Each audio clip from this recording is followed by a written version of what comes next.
Muy buenos días, tardes y noches a todos. Mi nombre es Andrea Zamora, estudiante de la Escuela de Comunicación Social de la Universidad Bicentenaria de Aragua. Y en esta oportunidad les hablaré de dos casos de periodismo investigativo, uno nacional y otro fuera de nuestras fronteras. Sin más, comencemos. Caso 1. Serie del corredor furtivo. La minería ilegal y sus bases aéreas en la selva venezolana. Esta serie, llamada El Corredor Furtivo, es realizada en nuestro país, que constaba o hablaba de la dura realidad que se encuentra en las minas ilegales de Venezuela. Porque sí, si bien nuestro país es uno lleno de muchos recursos, incluidos los minerales, no necesariamente están registrados o están siendo utilizados para el beneficio de nuestro país, sino también por grupos delincuenciales o criminales de internacional, o mejor dicho, transnacionales, específicamente de Colombia y Brasil, que se llevan parte de todas nuestras riquezas para obtener beneficios individuales.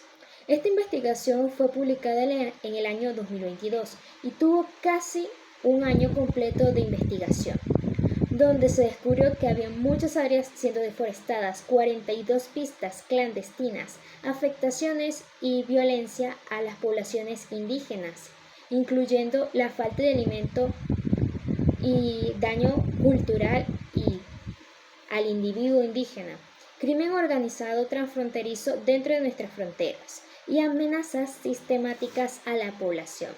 Está siendo vulnerable debido a que es una de las más difíciles de acceder en nuestro territorio nacional, además de ser una de las más despobladas. Ahora, dentro de esta investigación hablamos de áreas funcionales, operacionales y conceptuales.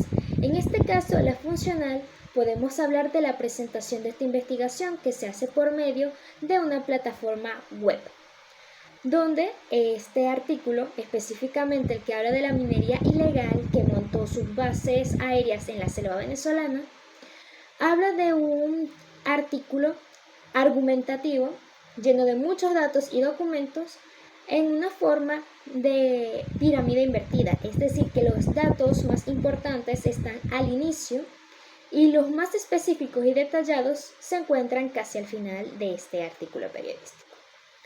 ¿Cómo se verificó toda esta información? Porque estamos hablando de periodismo investigativo. Requiere de una investigación rigurosa y como todo periodismo o investigación tiene que ser confirmada y real, verdadera, verídica. Y para ello se implementó cierta metodología que se encuentra también dentro de esta plataforma web. Primero es que está avalada, o mejor dicho, fueron contribuyentes grandes marcas periodísticas como vendrían siendo El País, Pulitzer Center, Armando Info y Era Genome. Estamos hablando de que hay un equipo calificado detrás de esta investigación. Además de este trabajo colaborativo, estamos hablando de que no solamente se quedaron en investigaciones pasivas, sino que fueron hasta el lugar de los hechos para corroborar con propios ojos lo que está situado este acontecimiento. Porque si bien parte de la investigación fue por medio de inteligencia artificial y fotos por medio de vía satelital, también se fue al lugar de los hechos, se realizaron entrevistas a testigos y por supuesto se contrastaron las fuentes. La recopilación de información fue por medio de documentos públicos, entrevistas a testigos y por supuesto, como venía diciendo, hay un programa de análisis de datos, en este caso inteligencia artificial, que fue utilizada para contrastar y verificar muchas de estas vías clandestinas, o mejor dicho, pistas clandestinas de que se encontraron estas 42. En la forma, o mejor dicho, en el ámbito operacional, se hablan de técnicas como recolección de datos, entrevistas de profundidad, una investigación del tipo documental y observación en el campo de trabajo. Entonces, estamos hablando de un método cualitativo de investigación, ¿Cuáles son los desafíos que se presentó esta investigación? Los desafíos fueron principalmente logísticos y de seguridad, porque como venía diciendo, esta zona se encuentra también con grupos militarizados no nacionales, sino transnacionales, como vendrían siendo las FARC y otro grupo brasileño. Entonces, la seguridad para las fuentes y los periodistas fue muy desafiante. Esta investigación fue preocupante en este sentido. En la parte logística, primero porque en el 2021-2022 nos encontrábamos en una situación pandémica. Además que para trasladarse a esta zona del país hubo dificultades en la parte del suministro de gasolina.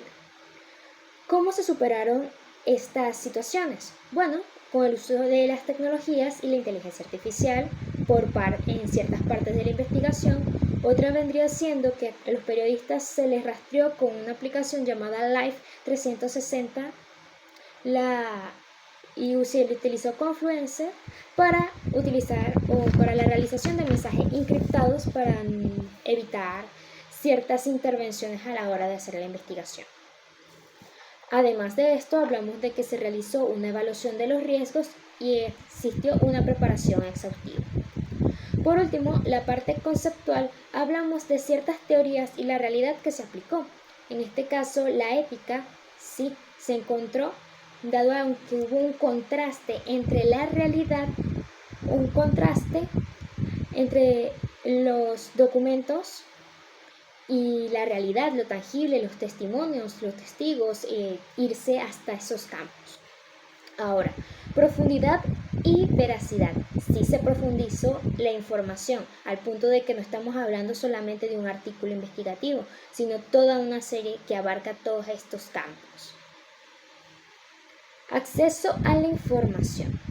Se realizó y se revisó distintas fuentes documentales, no solamente documentos o una investigación por línea, sino a testigos. La narrativa. Se habla de las problemáticas y consecuencias de la minería ilegal en el territorio venezolano. Este fue el hilo conductor de todo el artículo. Hubo una seguridad a la hora del resguardo de los periodistas durante el proceso y de sus fuentes. Y por último, una responsabilidad social, que es en el caso de que se abordó una temática importante y crucial para el territorio venezolano. Ahora, caso 2. Watergate.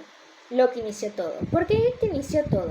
Esto se debe a que el caso Watergate es significativamente importante para el periodismo investigativo en general. Habló de este cuarto poder y el poder de los medios de comunicación, en este caso para lograr la renuncia de un presidente como es el presidente de Estados Unidos.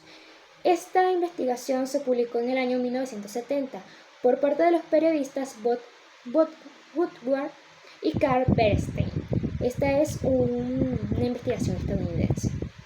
En el área funcional hablamos de una presentación que fue del tipo novelesco, hubo una pirámide invertida y un tono investigativo, una verificación por medio de cruces de datos, documentación y entrevistas, y una recopilación de estos por medio de documentos, entrevistas y fuentes confidenciales. En el área operacional hablamos de técnicas de recolección de datos, entrevistas de profundidad e investigación documental del tipo cuantitativo. Los desafíos, una fuerte presión política, la verificación de las fuentes, debido a que estas eran anónimas, se hacía muy complicada poder corroborar que los datos que se estaban proporcionando de estas fuentes anónimas fueran verídicos. Riesgos personales y, por supuesto, en la parte del acceso de la información y la credibilidad. ¿Cómo se superaron? Pues con el apoyo del Washington Post, la protección de las fuentes y una investigación muy rigurosa.